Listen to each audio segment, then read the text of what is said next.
সুপ্রিয় দর্শক, স্বাগত জানাচ্ছি সম্পাদকীয়তে। আমি খান মোহাম্মদ রুমেল। আমাদের আজকের আলোচনার বিষয় চায়ের দাওয়াত। আর এ নিয়ে আলোচনার জন্য আমাদের স্টুডিওতে উপস্থিত আছেন নাজমুল হক প্রধান, সাধারণ সম্পাদক বাংলাদেশ জাসদ ও সাবেক এমপি। আছেন Shawkat Mahmud, vice chairman BNP, এবং জাকারিয়া কাজল, সিনিয়র সাংবাদিক। দর্শক, আপনারাও টেলিফোনে সরাসরি অংশ নিতে পারবেন। এই জন্য টেলিভিশনের পর্দায় দেওয়া নম্বরে ফোন করতে হবে। এছাড়া ফেসবুক অথবা SMS এর মাধ্যমে আপনাদের মন্তব্য পাঠাতে পারেন। আলোচনা শুরুর আগে দেখে নেব এখনকার প্রধান শিরোনামগুলো। এসএসসি পরীক্ষার প্রথম দিনে ঢাকা, চট্টগ্রাম সহ দেশের বিভিন্ন স্থানে পরীক্ষা নেওয়া হলো ভুল প্রশ্নে। বিক্ষোভ, সড়ক অবরোধ, কেন্দ্র সচিবদের কারণ দর্শানোর নোটিশ।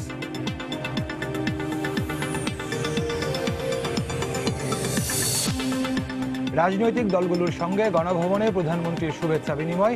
নির্বাচনী অঙ্গীকার বাস্তবায়নে সবার সহযোগিতা চেয়েছেন শেখ হাসিনা, জানালেন নেতারা।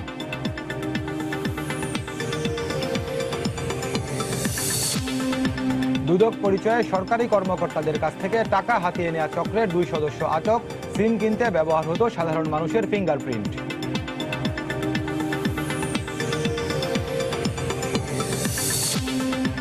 ভালো মানের হোটেলেও নেই নিরাপদ খাদ্যের নিশ্চয়তা। স্টিকার লাগানোর পরদিনই মিলেছে বাসি খাবার। নিয়মিত অভিযান চালানোর আশ্বাস কর্তৃপক্ষের।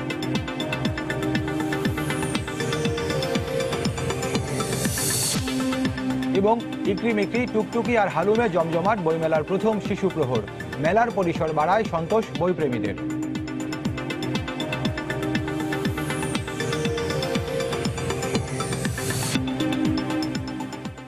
দর্শক, শিরোনাম দেখছিলেন, মূল আলোচনা যেতে চাই। এর মধ্যে জেনেছেন যে আজকে আমাদের আলোচনার শিরোনাম চায়ের দাওয়াত। আপনারা জানেন যে নির্বাচনের পরে গণভবনের প্রধানমন্ত্রী আজকে রাজনৈতিক দলগুলোকে, যেসব রাজনৈতিক দল নির্বাচনে অংশ নিয়েছিলেন, তাদেরকে চায়ের দাওয়াতে আমন্ত্রণ জানিয়েছিলেন। তো বিএনপি সহ ঐক্যফ্রন্ট তারা আগেই চিঠি দিয়ে জানিয়েছিল যে এই চায়ের দাওয়াতে যারা যাচ্ছেন না। কিন্তু আমরা দেখেছিলাম অন্যান্য রাজনৈতিক দল, অর্থাৎ 14 দল, যুক্তফ্রন্ট, জাতীয় পার্টি সহ আর অন্যান্য রাজনৈতিক দল, তারা সেই চায়ের দাওয়াতে অংশ নিয়েছেন। শুভেচ্ছা বিনিময় হয়েছে। তো এই বিষয়গুলো নিয়ে আজকে আমরা আলোচনা করব। নাজমুল হক প্রধান, আপনাকে দিয়ে আলোচনা শুরু করতে চাই। আপনারা যেহেতু আলোচনায় গিয়েছিলেন, আমরা যেটি বলছিলাম যে আগেই তো ঐক্যফ্রন্ট তারা চিঠি দিয়ে অপারগতা জানিয়েছিল যে তারা যাচ্ছেন না। আপনারা গিয়েছিলেন, 14 দলে আপনারা আছেন, এছাড়াও যুক্তফ্রন্ট, বিকল্পধারার, জাতীয় পার্টি, মহাজোটের সহ অনেকে গিয়েছিলেন। তো আসলে কীরকম ছিল? আসলে আপনাকে অসংখ্য ধন্যবাদ যে আপনি এই একটা কারেন্ট বিষয়ের অবতারণা করেছেন। আপনি জানেন যে নির্বাচনের পরে প্রধানমন্ত্রীর চায়ের দাওয়াত, প্রথম সংলাপ, এরকম কথাবার্তা আসছিল বিভিন্ন পেপার পত্রিকায়, এবং সেটার সূত্র ধরে চায়ের দাওয়াতের নেমন্তন্ন ছিল। একটা উষ্ণ আতিথেয়তা ছিল সেখানটায়। আপনারা দেখেছেন নিশ্চয়ই, খাবার, বৈকালিক খাবারের প্রচুর আয়োজন ছিল। ভালোই ছিল মোটামুটি। আমরা 14 দলভুক্ত সব দলই প্রয়োজন ছিলাম। এর বাইরে বিচৌধুরী সাহেবরা ছিলেন, এর বাইরে কিছু ইসলামপন্থী দল ছিলেন, কিছু মুক্তিযুদ্ধ দল ছিলেন। আর যারা যাননি তারা তো আগেই বলেছেন যে তারা যাবেন না।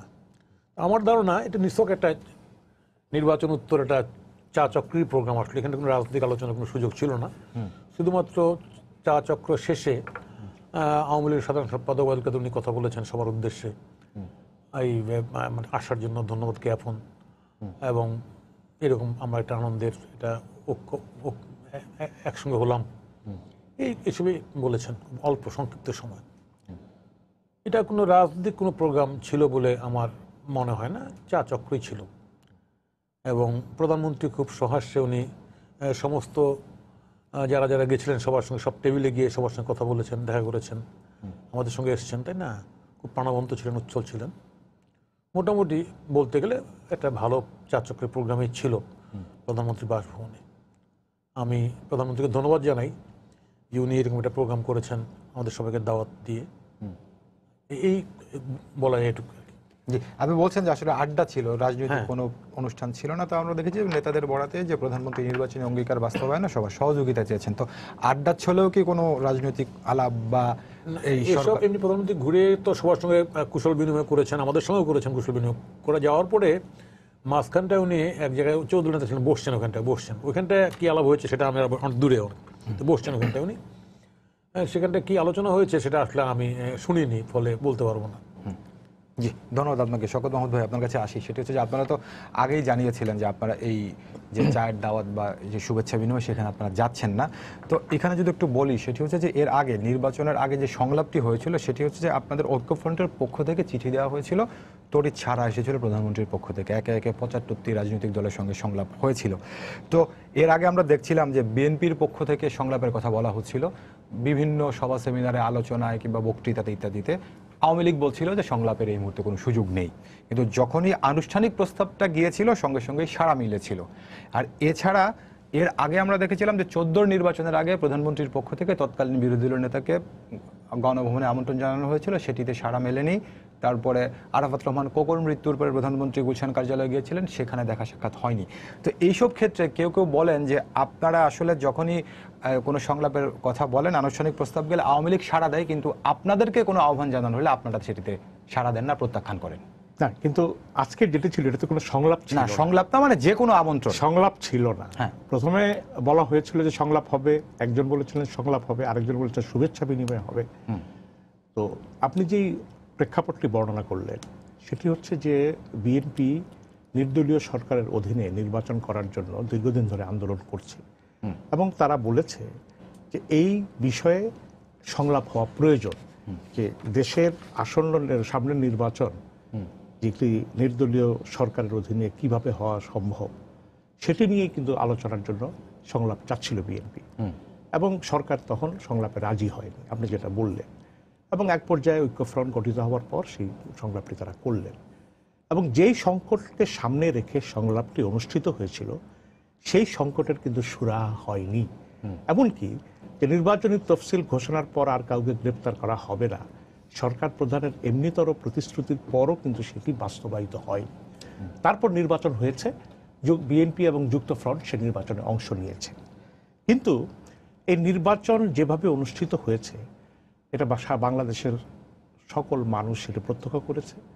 এবং আমি মনে করি যে ৭১-এর মুক্তিযুদ্ধে যেমনি করে বাংলাদেশের প্রতিটি মানুষের জীবনে কোনো না কোনোভাবে এটা প্রভাব ফেলেছিল বা সংশ্লিষ্টতা ছিল, এটিও এমন একটি ভোট হয়েছে যে গ্রামে গঞ্জে, ঘরে বাইরে, দোকানে, সমস্ত জায়গায় একই কথা যে আমি ভোট দিতে পারিনি এবং ভোটটি রাত্রিবেলায় ভোট দেওয়া হয়ে গেছে। মিডনাইট সিলেকশন, মধ্যরাতের বাছাই হয়ে গেছে। এতে করে হয়েছে কি সংকটটি আরো বেড়ে গেছে। তো এখন নতুন যেই সরকার শপথ নিয়েছে এই বিতর্কিত নির্বাচনের মধ্য দিয়ে, এই নির্বাচনের ফলাফলকে বিএনপি এবং ঐক্যফ্রন্ট প্রত্যাখ্যান করেছে। এবং আমরা দেখেছি বাংলাদেশে ইতিপূর্বে নির্বাচনের পর কোনো সরকার প্রধান এমনি করে তার সরকারি বাসভবনে চায়ের আয়োজন করেছেন, এটা আমরা কখনো লক্ষ্য করিনি। হয়তো যে সংকটটি রয়ে গেছে সেই সংকটের কারণেই এক ধরনের একটা বৈধতার জন্যে যে সমস্ত রাজনৈতিক দলের নেতারা এসছেন সেটি হয়তো সরকার ব্যবহার করার জন্যই এরকম একটি করেছে, এরকম একটি আশঙ্কা বিএনপির মধ্যে ছিল। এবং এই ধরনের গার্ডেন পার্টি, কালকে আবার বলা হয়েছিল বাগানে সংলাপ, এই কোনো সংলাপই হয়নি। এবং গার্ডেন পার্টি চা চক্র, যেটা চাকে ঘিরে চক্র তৈরি হয়, সেই চক্রের মধ্যে কোনো চক্রান্ত আছে কিনা সেটি নিয়ে হ্যাঁ, সকল আপনি বলছেন যে কোনো আলোচনা হয়নি, কিন্তু আমরা দেখেছেন যারা গিয়েছেন তারা তো মোটামুটি সবাই আওয়ামী লীগের মিত্রই। কিন্তু আপনারা যদি যেতেন তাহলে কি রাজনৈতিক আলাপের সম্ভাবনা ছিল কিনা? কারণ ওবায়দুল কাদের কিন্তু বলেছেন যে এজেন্ডার বাইরেও কোনো কিছু থাকলে আলোচিত হতে পারে। এই বিএনপি বা ঐক্যফ্রন্টের যে অভিজ্ঞতা ইতিপূর্বে সংলাপের, এমনকি 2008-এর নির্বাচনের পর যে প্রতিশ্রুতি দেওয়া হয়েছিল যে বিরোধী দলকে সংখ্যা দিয়ে বিচার করা হবে না, সেগুলির কোনো প্রতিশ্রুতি তো পূরণ হয়নি। অতএব বারবার প্রতিশ্রুতি দেওয়া হবে, পূরণ হবে না, মানে আপনি চুন খেয়ে মুখ পড়েছে দই দেখলেও কিন্তু আপনার এখন আশঙ্কা জাগার কথা। সেই ক্ষেত্রে বিএনপি কিভাবে যাবে? আর যে নির্বাচনের ফলাফল প্রত্যাখ্যান করা হয়েছে এবং আপনি দেখেছেন এখানে সংলাপের কোনো পরিবেশই ছিল না, কুশল বিনিময়, যেটা প্রধান ভাই বললেন কুশল বিনিময় হয়েছে, টেবিলে টেবিলে ঘুরেছেন। অর্থবহ যদি সংলাপ করতে হয় তাহলে সরকারের পক্ষ থেকে একটা সদর্থক উদ্যোগ নেওয়া উচিত। যেমন আমি মনে করি যে এই যে রাজবন্দী সৃষ্টি করা হচ্ছে, গ্রেপ্তার করা হচ্ছে, নির্বিচারে গায়েবী মামলা দেওয়া হচ্ছে, কোর্টে জামিন দেওয়া হচ্ছে না, সরকার যদি মনে করে যে নির্বাচনের পরে যে আমি একটা সুস্থ পরিবেশ গড়ে তুলতে চাই, তাহলে এই ক্ষেত্রে আমি আরও নমনীয় হতে পারি। কিন্তু সেই ধরনের কোনো ইশারা, সেই ধরনের কোনো পদক্ষেপে কিন্তু আমরা লক্ষ্য করিনি। এর অর্থ হচ্ছে যে নির্বাচন পূর্ব যে সংকটটি ছিল, যেই সংকটটি এখনো বহমান, এই সংকটকে আরো তীব্রতর করাই হয়তো সরকারের লক্ষ্য। মাঝখানে একটা চায়ের দাওয়াতের মধ্য দিয়ে একটা ফটো সেশন করা, এটা একটা বিভ্রান্তির জন্ম দিতে পারে। শুধু আপনি বলছেন সংকটটি এখনো বহমান, আবার প্রতিশ্রুতি ভঙ্গের কথা বলছিলেন, তো আপনারা সংলাপে যান, বিএনপি বা ঐক্যফ্রন্টের যে প্রধান দাবি ছিল সেটি ছিল যে নিরপেক্ষ নির্দলীয় সরকারের অধীনে নির্বাচন। এই প্রতিশ্রুতি তো সংলাপে আপনাদেরকে দেওয়া হয়নি। আমরাই আপনাদের বরাতে শুনেছিলাম যে অন্যান্য যে বিষয় আপনি যেটি বলছিলেন যে বিনা বিচারে গ্রেফতার, বিনা পরোয়ানায় গ্রেফতার ইত্যাদি, এই প্রতিশ্রুতি তো আপনাদের ছিল, সেটি হয়তো, কিন্তু আপনাদের বরাতে আমরা জেনেছিলাম যে মূল দাবি যেটি নিরপেক্ষ সরকার, সেটি তো দেওয়া হয়নি, সেটি মেনে নিয়ে আপনাকে নির্বাচনে গিয়েছি।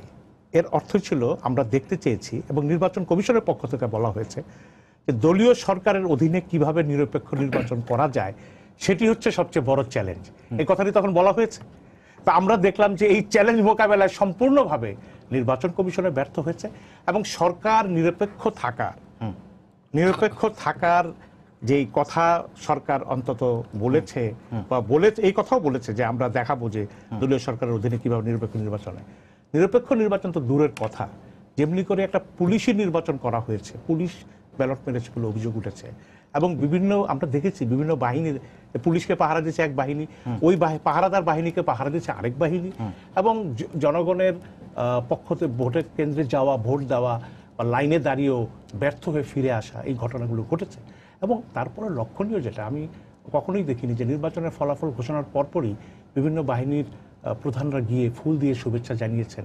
এটা হয় যে প্রধানমন্ত্রী হিসেবে শপথ নিয়েছেন বিজয়ী দলের প্রধান।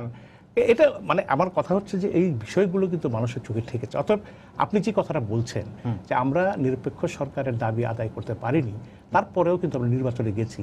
আমাদের দেখার এইটুকু অবশিষ্ট ছিল যে দলীয় সরকারের অধীনে যে চ্যালেঞ্জ নির্বাচন করা, সেটি কতখানি সার্থক হয়, এবং দেখা গেছে যে আমাদের ভবিষ্যৎবাণী, আমাদের আশঙ্কা সেটাই প্রমাণিত হয়েছে। এবং এই কারণে 2014-এর বিরোধী দল বর্জিত নির্বাচনে শাসক দল যত আসন পেয়েছে, এবার বিরোধী দলের অংশগ্রহণের পর দেখা গেছে শাসক দলের অধীনে নির্বাচনে আরো বেশি আসন পেয়েছে। জি, ধন্যবাদ আপনাকে। জাকারিয়া কাজল ভাই, আপনার কাছে আসি। সেটা হচ্ছে যে শওকত মাহমুদ দুটি কথা বলছেন, সংকটটি এখনো পর্যন্ত বহমান, আর নির্বাচন কমিশন চ্যালেঞ্জ মোকাবিলায় ব্যর্থ হয়েছে। না, নির্বাচন নিয়ে তো বহু কথা হচ্ছে। আপনার চা চক্রে যদি আমি আসি, আমি মনে করি যে সবকিছুকে পলিটিসাইজ না করে, এটা তো যিনি ছিলেন প্রধানমন্ত্রী তিনিও বললেন যে এটা একটা সামাজিক অনুষ্ঠান ছিল, সৌজন্যমূলক অনুষ্ঠান ছিল। এখন সৌজন্যমূলক অনুষ্ঠানেও যদি এজেন্ডা দিয়ে আলোচনা না হলে যাবো না, এরপর তো বিয়ের দাওয়াত দিলে আমরা বলবো যে এজেন্ডা কি। অবস্থাটা তো সেই পর্যায়ে চলে যাচ্ছে। এখন বিএনপির একজন যদি আওয়ামী লীগের একজনকে বিয়ের দাওয়াত দেবে, আওয়ামী লীগের একজন যদি ভাইস ভার্সা হয়, ওখানে হয়তো প্রশ্ন আসবে ভাই বিয়ের দাওয়াতে যাবো, এজেন্ডা কি।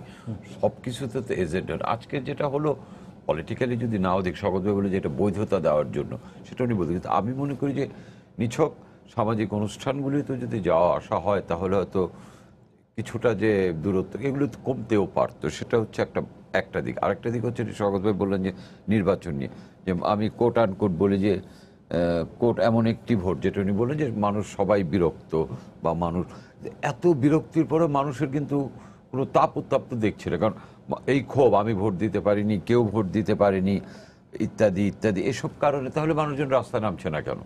আমাদের দেশে, আমাদের যদি আমরা সেই 69 থেকে দেখে অনেক ঘটনা, যেমন এরশাদের বিরুদ্ধে তো হয়েছে, তাই না?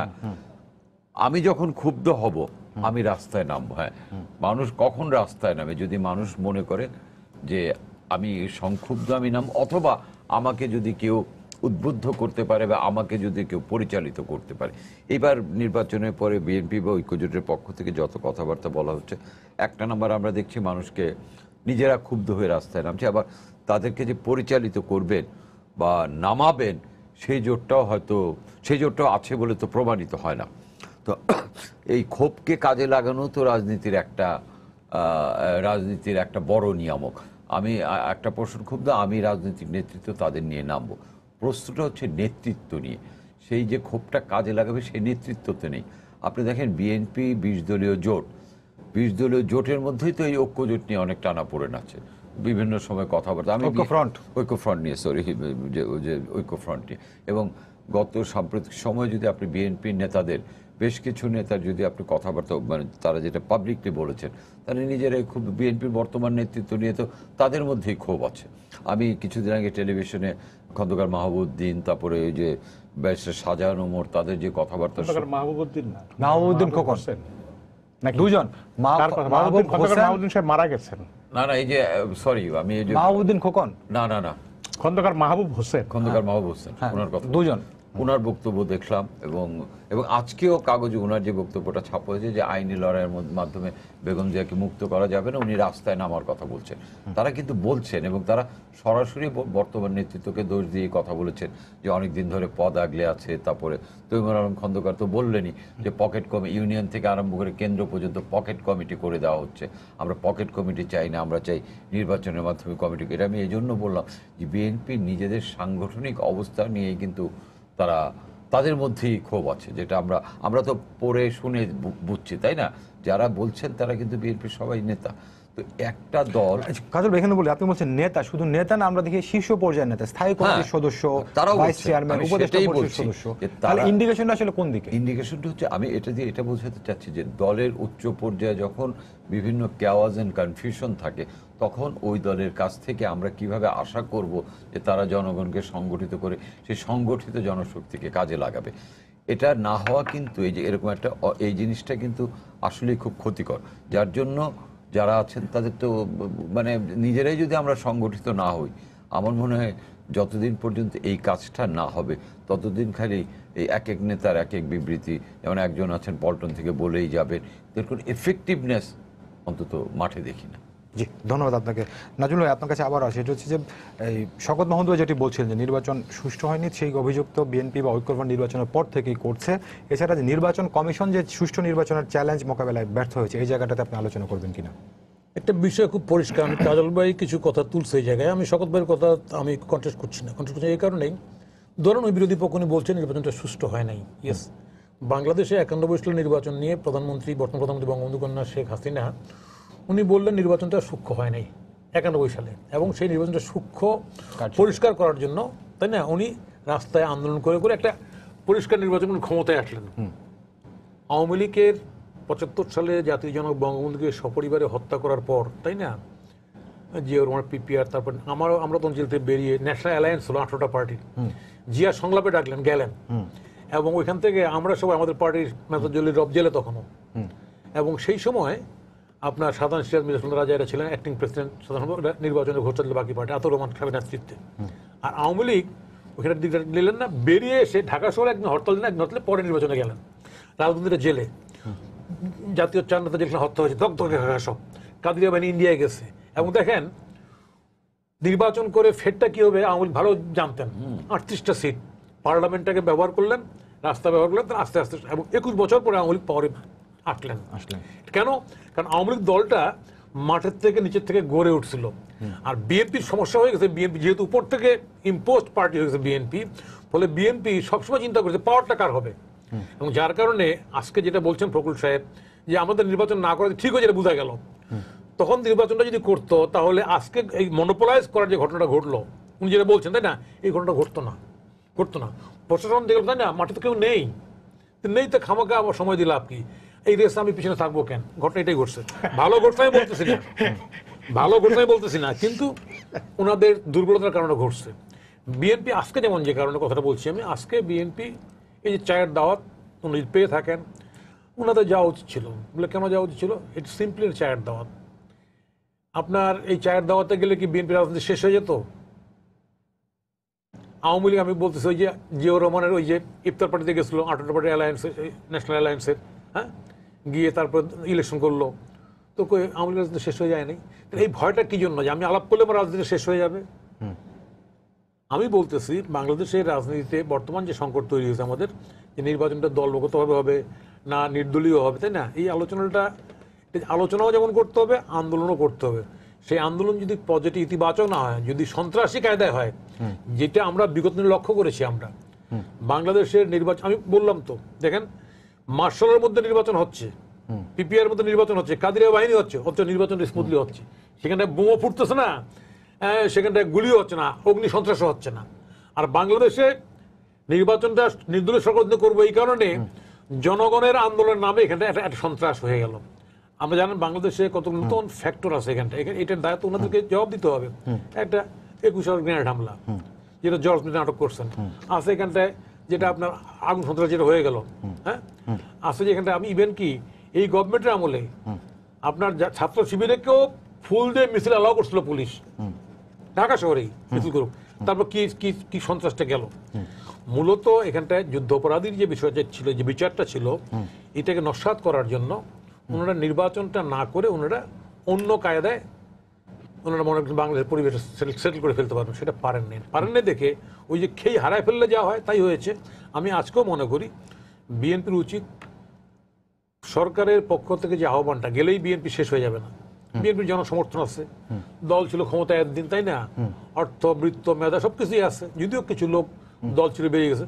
বিএনপি এখানে পজিটিভ যদি দৃষ্টিভঙ্গি নেয় যে আমি এখানটা কনস্টিটিউশনাল রাজনীতি করব, সাম্প্রদায়িক জঙ্গিবাদের সঙ্গে সক্ষতা করব না, জামাতের সঙ্গে যে কোশ্চেনটা আছে একদিন পরে মুক্তিযুদ্ধের যে কোশ্চেনটা রিভাইভ করলো, এখানটায় পুনরুজ্জীবন লাভ করলো 91 সালের পরে, খেয়াল করেন বিএনপি ক্ষমতায়, সেই সময় যুদ্ধবাদ বিচারের জন্য একটা দেশে মুভমেন্ট হয়ে যাচ্ছে, এবং বিএনপি সেই সময় যারা আন্দোলন করছে তাদের উপর আবার দেশদ্রোহী মামলা দিচ্ছে।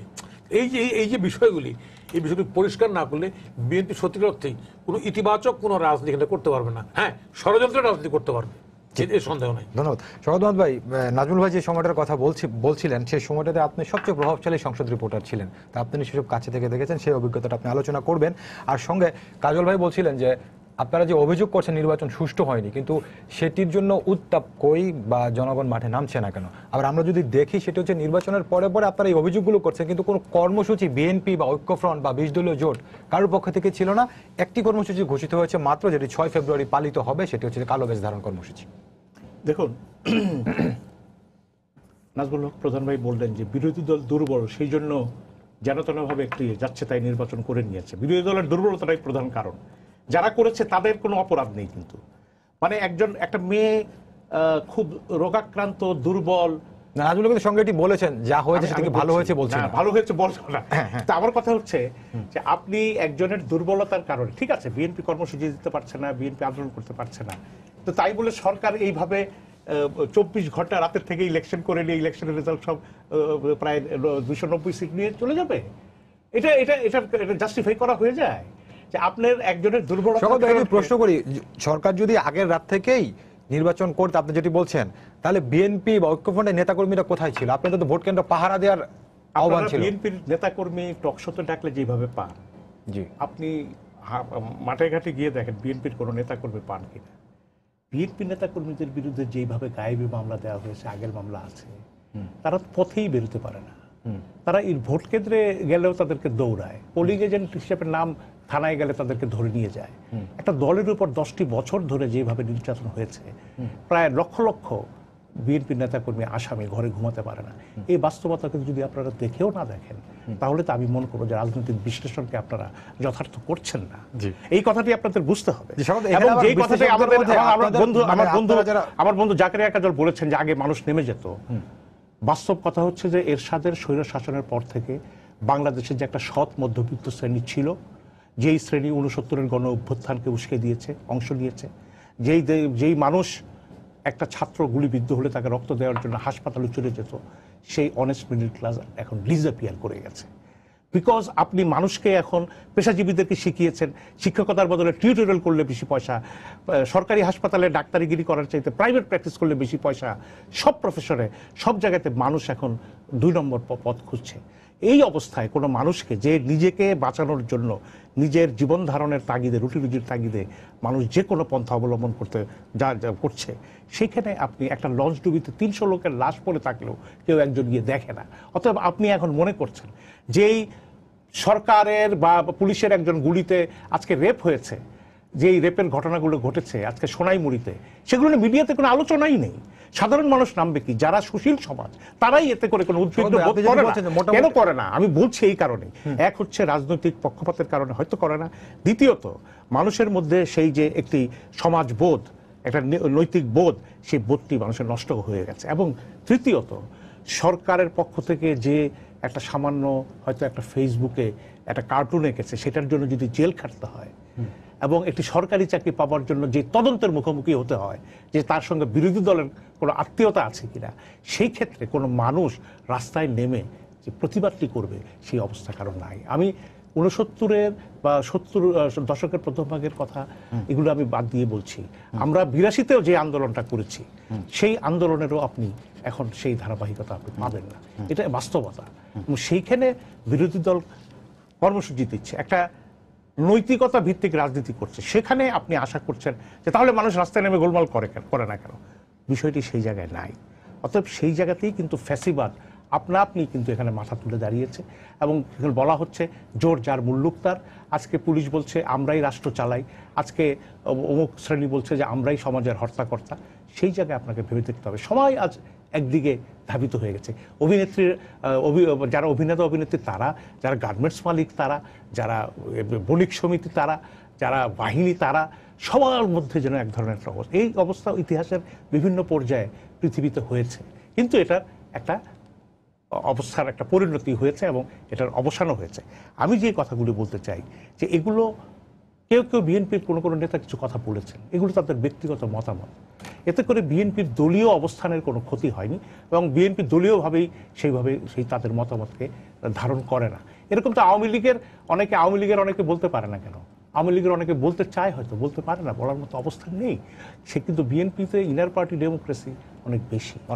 সেই কারণেই কিন্তু ভাই আমি একটু আপনি যেটি বলছিলেন যে এই যে আপনাদের নেতাদেরকে দাঁড়াতে দেয় না ইত্যাদি নানান বিষয়, তো আমরা দেখি আপনারা যারা সিনিয়র সাংবাদিক রাজনীতিতে বিশ্লেষণ করেন তাদের মুখ থেকে তো আমরা শুনি, সেটা হচ্ছে যে এই বিরোধী মতকে দমনের এই রকম প্রেক্ষাপট তো বাংলাদেশে আগেও ছিল, তো তারপরেও তো বিরোধী মতটা সংগঠিত হয়েছে, আন্দোলন জোরদার করেছে।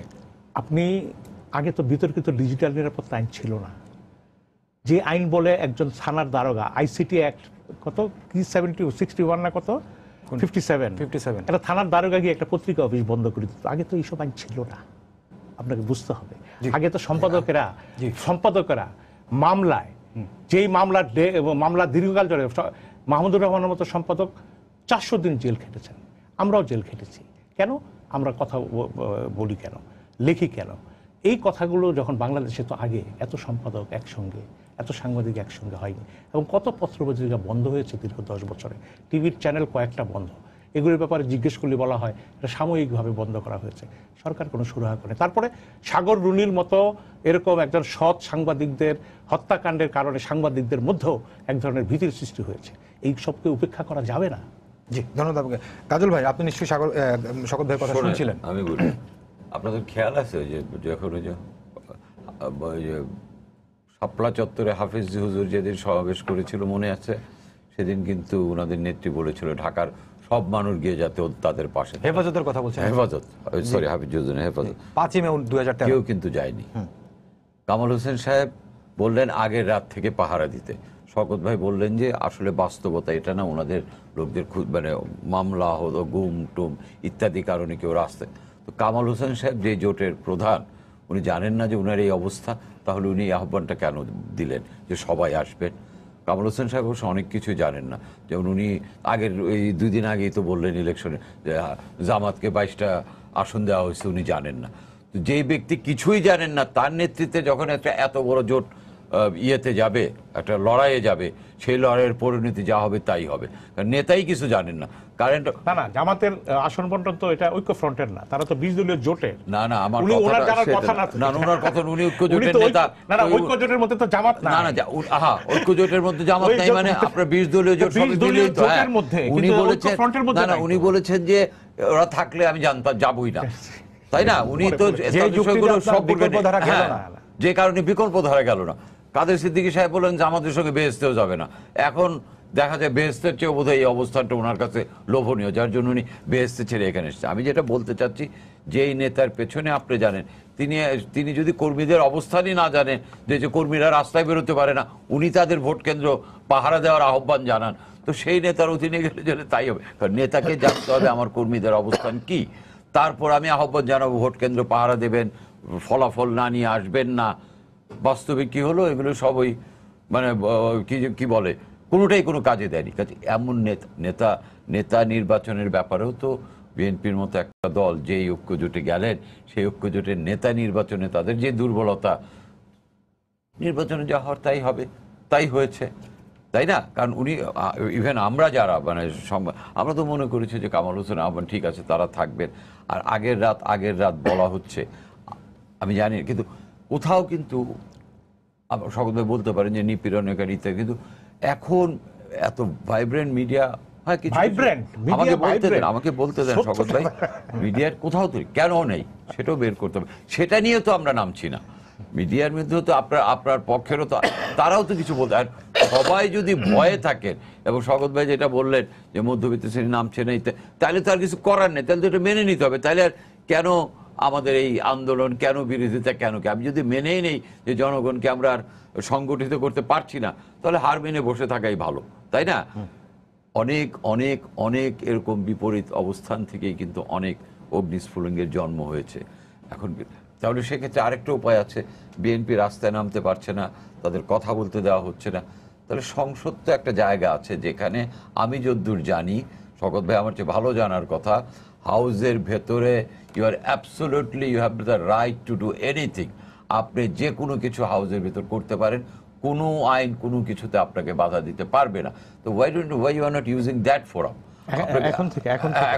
এখন প্রধানমন্ত্রী সকল এটা যদি বলেন, এখন বিরোধী দলের সমালোচনা করতে পারবে। আমি এতদিন সমালোচনা করতে আমি বিরোধী দল, সংসদের নর্ম যেটা ইউ ক্যান, সংসদের যেটা, যে কোনো সংসদ সদস্যের ওখানে পূর্ণ অধিকার আছে যে কোনো সমালোচনা। কাজল ভাই, এই প্রসঙ্গটা কেন জানতে চাই, আমি কেন এটা অনেকেই বলছেন যে আপনারা যে 8 জনই হচ্ছে জাতীয় ঐক্যফ্রন্ট, 8 জন 5 জন, আপনারা কেন যাচ্ছেন না? গেলে এই সুযোগটা পেতেন, এটা সবাই বলছেন। কারণ যে নির্বাচনের সংক্ষেপে বলে আমি নাজুলের কাছে যাব, যে বিতর্কিত নির্বাচনের ফলাফলকে বিএনপি ঐক্যফ্রন্ট প্রত্যাখ্যান করেছে, সেই ফলাফলের মধ্য দিয়ে গঠিত সংসদে তারা যেতে পারে। আপনি সংসদে নামতে পারবেন না, তাহলে করবেনটা কি?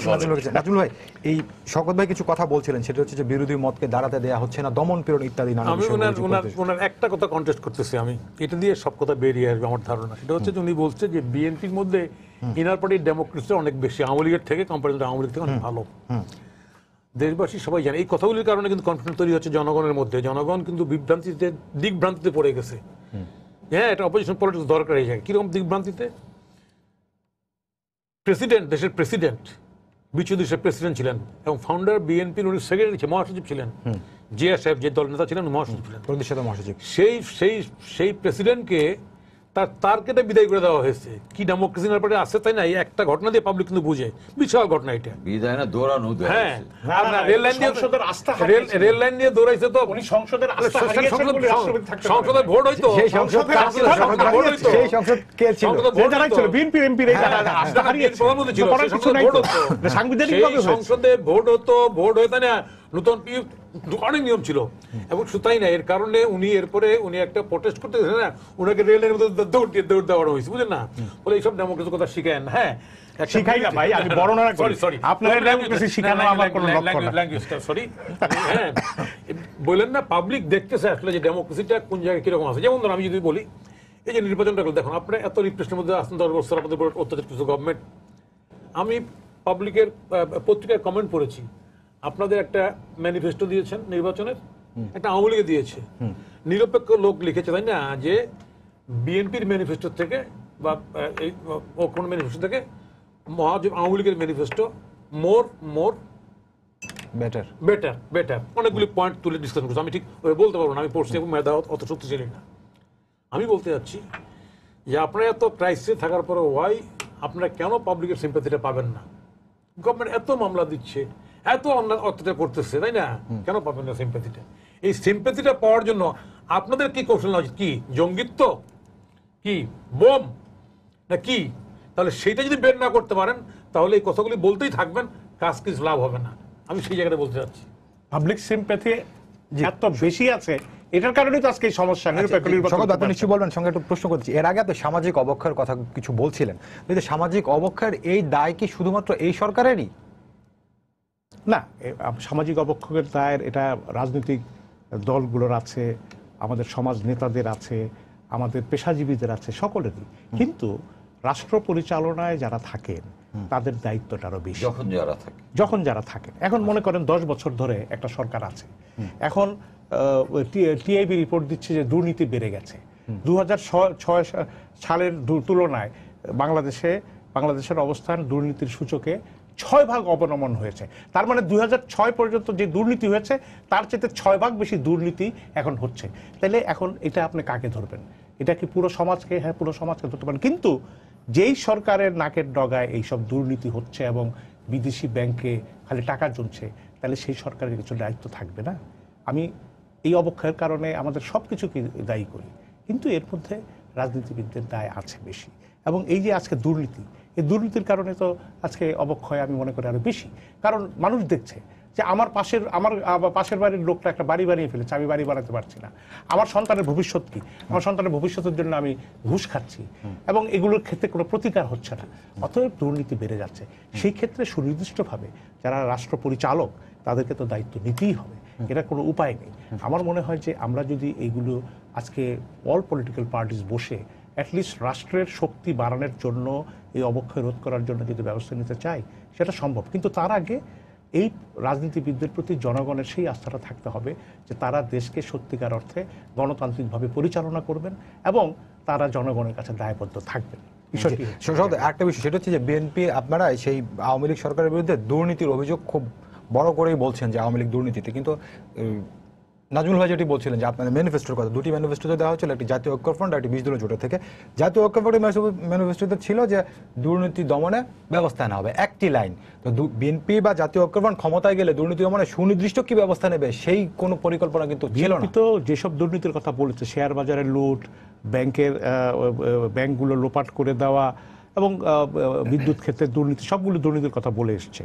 আসলে প্রধান ভাই একটা কথা বলেছেন যে ইশতেহারের একটা তুলনা করেছেন। এই নির্বাচনটি কিন্তু ইশতেহারের নির্বাচন ছিল না।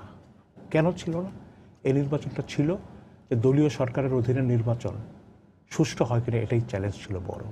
এবং নিরপেক্ষ নির্দলীয় সরকারের অধীনে নির্বাচন, মানুষ ইশতেহারের দিকে তাকায়নি। বলেছেন, আমি তো বলেছি পাবলিক সিম্প্যাথি, এত পাবলিক সিম্প্যাথি ধানের শীষের প্রতি, কিন্তু পাবলিক তো তার সিম্প্যাথি জানানোর যে আনুষ্ঠানিক প্রক্রিয়া তার মধ্যেই প্রবেশ করতে পারেনি। সেই জায়গাতেই তো গলদ হয়ে গেছে। সিম্প্যাথি বেশি থাকার কারণে আজকে এই সমস্যাটা হয়েছে। আমি বলছি যে ইশতেহার দেখে, ইশতেহার পরে এখন আওয়ামী লীগের ইশতেহার অনেক মোটা তাজা ইশতেহার, খুব সুদৃশ্য। মধ্যরাতের ভোট তাইলে কেন প্রয়োজন ছিল পুলিশ দিয়ে ভোট করানো? তাহলে একটা ইলেকশনে দিয়ে দেখা যেত। এই কারণে আমি বলছি যে দুই দলেরই যে আমার ইশতেহার পরে আমাকে ভোট দিবে, এটা শাসক দলেরও ছিল না, বিরোধী দলেরও ছিল না। মানুষ খুব বেকত আছে, সবাই মানুষকে ব্যবহার করে। যারা জয়ী তারাও বলেন জনগণ আমার পক্ষে, যারা পরাজিত তারাও বলেন জনগণ আমার পক্ষে, কিন্তু ভয়ে যেতে পারছে না। জনগণের শক্তি কোনো ভয়ের কাছে মাথা নত করে না, ইতিহাস এই সাক্ষ্য দেয়। এটা হচ্ছে আমার হিসাবে। এবং সিম্প্যাথি, আমি যদি আপনার প্রতি সিম্প্যাথাইজড হই, আপনার উপর যখন নিপীড়ন হবে তখন কিন্তু আমি নামবই। এখন ওই বৈশ্বিক বা ওই যে মানুষের মূল্যবোধের অবক্ষয়, মধ্যবিত্ত ইত্যাদি কেতাবি কথা আমি যতই বলি, নামবে মানুষ। নামে না কেন? কারণ দেখেছে আমি মানে বেটার এবং দ্য ওয়ার্স্ট, এরকম একটা চয়েসের ব্যাপারও তো থাকে মানুষের। বেটার এবং দ্য ওয়ার্স্ট একটা চয়েসের কিন্তু ব্যাপার থাকে, সেটা একটা ব্যাপার। আর আমি যেটা মনে করি আসলে আমাদের রাজনীতি কালচারটা যে না না না না, এই কালচার থেকে আমাদের বেরিয়ে আসতে হবে। যে এক পক্ষ যা বলবে আরেক পক্ষ না, এই কালচার থেকে বেরোতে হবে। আর আমি ব্যক্তিগতভাবে বিশ্বাস করি বর্জন থেকে কোনো অর্জন হয় না। জি কাদুল, এই প্রসঙ্গে আপনি একটা প্রশ্ন করতে চাই। আজকে যেটি ছিল সেটি চায়ের দল, যদিও কোনো আনুষ্ঠানিক সংলাপ ছিল না, কিন্তু তারপরে আমরা দেখি যে বিভিন্ন সময় তো আমাদের রাজনৈতিক দলগুলোর মধ্যে সংলাপ হয়েছে। যদি আমরা দেখি যে 1976-এ সেই জিয়াউর রহমান দায়িত্ব নেওয়ার পর তার যে সহকারী ছিলেন বিচারপতি সাত্তার, তিনি সংলাপ করেছিলেন 22শে জানুয়ারি 76-এর। এরশাদ সাহেব ক্ষমতা থাকা অবস্থা বিভিন্ন সময় সংলাপ হয়েছে। সংলাপের মধ্যস্থতা করার জন্য সেই বিদেশিরা এসেছেন, সবশেষ তারানকো এসেছিলেন। এবার তো আমরা কোনো মধ্যস্থতা ছাড়াই সংলাপ করেছি, কিন্তু সংলাপগুলো থেকে সুফল আসে না কেন? এটা সব সরকারের কথাই না। তবে একটা সফল সংলাপ হয়েছিল, যেটা 91-এর পঞ্চম সংসদে, যে সংসদীয় গণতন্ত্রে পুনঃপ্রবর্তনের ক্ষেত্রে সরকার এবং বিরোধী দল একমত হয়ে তারা সংসদে সংলাপ করে তারা একটা বিল প্রণয়ন করেছিল। এবং সেটি আমরা সবাই কিন্তু 1/11-এর পরে আশা করেছিলাম যে আমাদের রাজনৈতিক সংস্কৃতিতে একটা আমূল পরিবর্তন হবে। কারণ 1/11-এর সবচেয়ে ওয়ার্স্ট ভিকটিম তো পলিটিশিয়ানরা। এটা কিন্তু অন্য অনেকেই ভিকটিম, কিন্তু ওয়ার্স্ট ভিকটিম ছিল পলিটিশিয়ানরা। মানে সবাই, মানে মেজর পলিটিশিয়ান পার্টির নেতারা সবাই এটা একটা ওয়ার্স্ট ভিকটিম ছিল। তারপরে কিন্তু সাধারণের মধ্যে একটা আশা জন্মেছিল যে আমাদের পলিটিশিয়ানরা হয়তো একটা শিক্ষা নেবেন এবং রাজনৈতিক পরিমণ্ডলে একটা পরিশীলতা আসবে, পরস্পর সহমর্মিতা আসবে, সংবেদনশীলতা আসবে। দুঃখের সঙ্গে বলতে বাধ্য হচ্ছি আমাদের সেই প্রত্যাশা কিন্তু পূরণ হয়নি। এই প্রত্যাশা পূরণ না হওয়ার জন্য কিন্তু রাজনীতিবিদরাই দেয়, এবং রাজনীতিবিদরা যদি এই বৃত্ত থেকে বেরোতে না পারে পরস্পর দোষারোপ করে যাবে, কাজের কাজ কিছুই হবে না। জনগণকে সকল পক্ষই জনগণকে মানে জনগণের দোহাই দেবেন।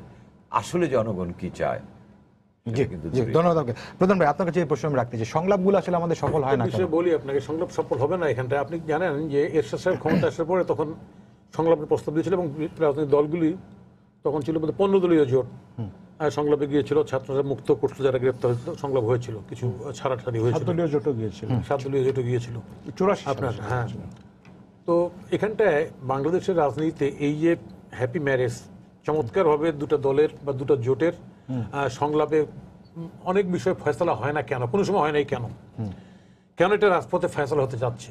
মূল কারণটা হচ্ছে, একটা হচ্ছে মাঠ থেকে আন্দোলন করে ক্ষমতায় গেছি, এবং ক্ষমতায় গিয়ে হত্যাযজ্ঞের শিকার হয়ে ক্ষমতাচ্যুত হয়ে গেছি। আরেকটা হচ্ছে উপর থেকে ক্ষমতায় গিয়ে দল গঠন করছি। এই দুইটা ডাইভার্সিটি পলিটিক্স, মেন্টালিটি, মানসিকতা দেশের রাজনীতির সঙ্গে সঙ্গতিপূর্ণ না। আজকে সংবিধানের পরিবর্তন সেই সময় যেগুলো হয়েছে সেগুলো আকাঙ্ক্ষিত না। অনেক জিনিস হঠাৎ করে আমরা করলাম মুক্তিযুদ্ধ, হয়ে গেল ইসলাম ধর্ম রাষ্ট্রধর্ম বিল, বলবেন তো আপনার ও তো বন্ধু, বলতে পারেন হ্যাঁ টেকনিক্যাল ফ্রেন্ডও।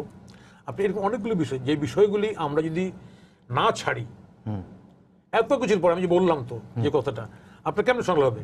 আপনার যুদ্ধাপরাধীর বিচার হচ্ছে, ডিক্লেয়ার যে আমরা এটা করবো। গতবার গভর্নমেন্ট আওয়ামী লীগ আইসা পাওয়ারে আইসা এর আগে বলছে যে যুদ্ধ বিচার করবো, তাই না?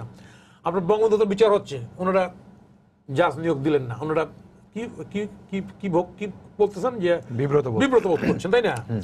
তাহলে এইরকম মেন্টালিটির কারণে এখানটায় সংলাপে কোনো ভালো দিক ফয়সালা হতে পারে না। তাহলে এখানটায় রাজনীতিটা সাংঘর্ষিক হয়ে গেছে। এখানে উনি যে বলছেন রিপ্রেশন, ইয়েস ডেফিনেটলি একটা পক্ষ, ওই যে পক্ষ হোক না কেন, এখানে রিপ্রেশনের মধ্যে সলভ করতে চাবেন। না হলে 21 আগস্ট গ্র্যান্ড হামলা হওয়ার তো কথা না। এটা হবে কেন? কি জন্য হবে বলেন? ঢাকা শহরে প্রকাশ্য দিবলককে এরকম গ্র্যান্ড হামলা হয়ে যাবে, এত লোক মারা যাবে, আর তারপর জর্জ মিয়ার নাটক হবে, সেটা বিচারও জর্জ মিয়ার নাটক হবে তারপরে। কেন হবে এটা? আজকে এই সমস্ত ঘটনাগুলির কারণে এখানটায় রাজনীতি সাংঘর্ষিক হয়ে গেছে। এটাকে অবশ্যই একটা ফোর্সকে ডিফিট মেনে নিয়ে নতুন চিন্তা করে রাজনীতি শুরু করতে হবে, আত্মশুদ্ধি দরকার। আপনি বলবেন, একটা প্রশ্ন করতে, সেটা হচ্ছে আজকে আমরা এরকম গণমাধ্যমে খবর দেখি যে ঢাকার যে 20টি আসন, তার মধ্যে 13টি আসনে কাদেরকে নমিনেশন দেওয়া হয়েছে স্থায়ী কমিটির অনেক সদস্য জানতেন না, এটি গণমাধ্যমে খবর এসেছে।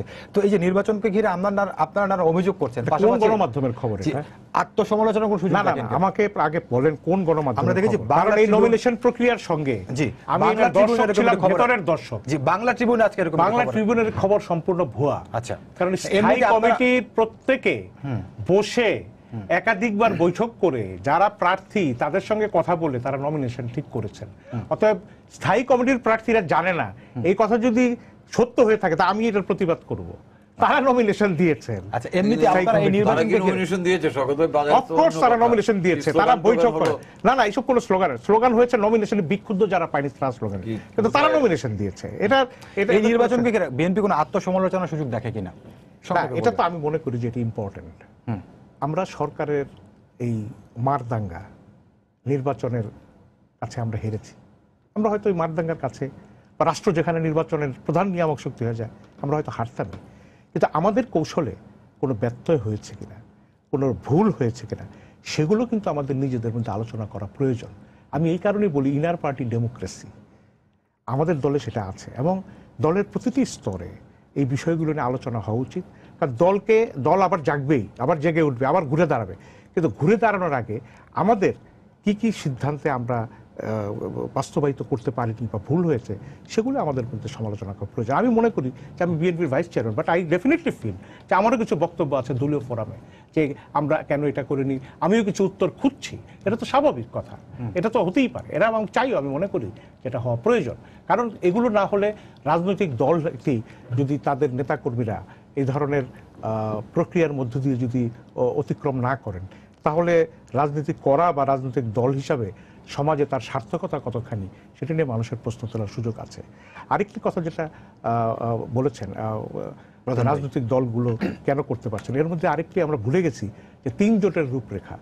এই 3 জোটের রূপরেখা কিন্তু আমাদের একটা বড় আশার জায়গা ছিল, কিন্তু সেখান থেকে আমরা বাস্তবায়ন করতে পারিনি। সেখানে আমরা প্রতিশ্রুতিবদ্ধ হয়েছিলাম, অঙ্গীকারবদ্ধ, প্রতিশ্রুতি না যে আমরা স্বৈরাচারের সঙ্গে হাত মিলাবো না, কিন্তু আমরা স্বৈরাচারের সঙ্গে এই 91 থেকে একসঙ্গে আন্দোলন করেছি এবং যারা 3 জোটের রূপরেখার মানে বড় অংশী ছিল জি তারা তাদের নেতারা কিন্তু এই স্বৈরাচারের সঙ্গে একই সংসদে পাশাপাশি জি, ধন্যবাদ কাজল ভাই, আপনার কাছে আছে এটা হচ্ছে নাজমুল হক প্রধান ভাই যে কথাটি বলছিলেন যে রাজনীতির আসলে সাংঘর্ষিক অবস্থায় চলে গেছে, তো এই জায়গা থেকে ঘুরে দাঁড়িয়ে ইতিবাচক রাজনীতির ধারা শুরু হওয়ার কোনো সম্ভাবনা আপনি দেখেন কিনা? না, আমি সবসময় আশাবাদী, তবে আমি মনে করি যে ওই যে আমি আবারও বলছি নেতৃত্ব, রাজনৈতিক নেতৃত্ব, আপনি আমি বাসায় যাব, আপনার মৃত্যুতে শোক জানাতে যাব, আপনি দরজা খুলবেন না, আপনি আমাকে মেরে ফেলবেন, বিচার করবেন না, জজ মিয়া সাজাবেন, এই বিষয়গুলি থেকে তো বেরিয়ে আসতে হবে, তাই না?